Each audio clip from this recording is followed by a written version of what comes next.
Et c'était un projet porté de longue date par le triple ballon d'or Michel Platini, de retour dans sa ville d'origine de Jœuf ce matin pour inaugurer avec ses amis d'enfance le musée du football ouvrier et de l'immigration. Près de 150 personnes étaient invitées pour assister à cet événement. Amanda Jacquel, Théo Vanier. C'est dans cette ancienne administration d'usine sidérurgique que s'installera le musée du football ouvrier et de l'immigration. Ces anciens bureaux seront bientôt transformés en vestiaires, en appartements des années 50 ou en Champs-Élysées, un soir d'été 98.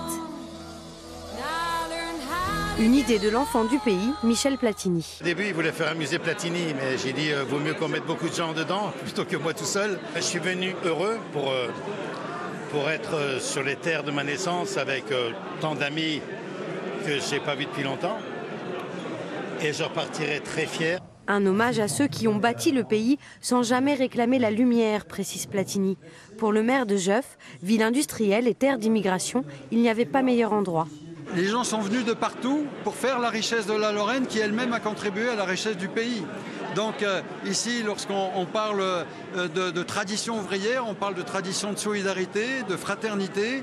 Et donc il y a un sport qui l'exprime particulièrement bien, c'est le foot. C'est Théo Georget, un historien qui chapeaute le projet. Il a sillonné les routes de France pour collecter le patrimoine de cette histoire. Il y a 2 semaines, j'étais chez le fils d'un ancien international, Marcel Adamczyk, originaire de Lorraine, qui m'a remis des maillots de l'équipe de France des années 1960 de son père, avec la tenue complète, shorts, chaussettes. Et puis après, il y a des objets aussi plus de quotidien, mais qui sont importants. Une paire de chaussures de foot des années 1940, un trophée Coupe des Mines qui était distribué dans le nord de la France. Pour les visiteurs, amateurs comme non initiés, l'enthousiasme est au rendez-vous. Ça va être un des meilleurs musées de France pour que plus de gens de tous les pays du monde viennent visiter et pour connaître plus le football. Toutes les générations sont représentées, donc demain il y a une génération, il y a un grand-père qui vient avec un père et avec un fils, tout le monde se retrouve parce qu'il y aura aussi bien la génération Copa que Platini, que Zidane, que Mbappé, donc c'est assez sympa. Ouais.